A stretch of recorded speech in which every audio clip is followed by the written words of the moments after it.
नागपुर के वातोड़ा पुलिस थाना अंतर्गत सेनापति नगर में शुक्रवार सुबह एक महिला की उसके ही घर में निर्मम हत्या कर दी गई। मृतका की पहचान 55 वर्षीय सुनीता मधुकर भोयर के रूप में हुई है। प्रारंभिक जांच में सामने आया कि महिला की हत्या तकिए से मुंह दबाकर की गई, लेकिन घर में किसी भी कीमती सामान की चोरी होने की जानकारी नहीं मिली है, जिससे ये हत्या पुलिस के लिए रहस्य बन गई है। जानकारी के अनुसार अज्ञात आरोपी घर के पीछे के दरवाजे से अंदर दाखिल हुआ और हत्या करने के बाद उसी रास्ते से फरार हो गया।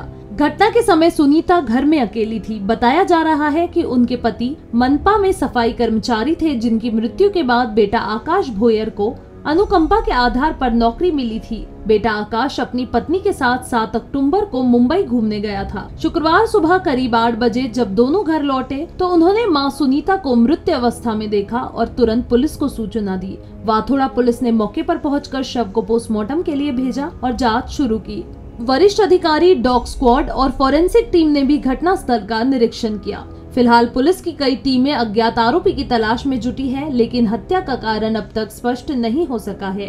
यह रहस्यमयी हत्या इलाके में सनसनी का विषय बनी हुई है। आज 10 तारखेला 10/10/2025 रोजी सकाळी वाटोडा पोलीस स्टेशनच्या हद्दीत सेनापती नगर हा एरिया आहे, तिगुरी चौकाजवळ। तिथे एका 55 वर्षाच्या महिलेचे त्यांच्या राहत्या घरात डेड बॉडी मिळून आली होती। त्यानंतर तात्काळ वाटोडा पोलिसांनी आणि क्राईमच्या टीमने इथे व्हिजिट केलेली आहे। त्याच्यामध्ये प्रथमदर्शी थोडा घातपाताचा विषय दिसून येत आहे। त्याच्यामध्ये असं दिसत आहे की पिलोचा वापर करून, उशीचा वापर करून मारण्यात आलेलं प्रायमरी दिसत आहे। अजून असं स्पष्टपणे सांगता येणार नाही आणि इथे कुठल्याही प्रकारची चोरी किंवा काही जबरदस्ती, मारहाण, ते शरीरावर अशा कुठल्या काही खुणा दिसून येत नाहीयेत। तर कुणीतरी ओळखीचं असू शकतं असा एक दाट संशय आहे। त्या अनुषंगाने पोलिसांनी तपास सुरू केलेला आहे।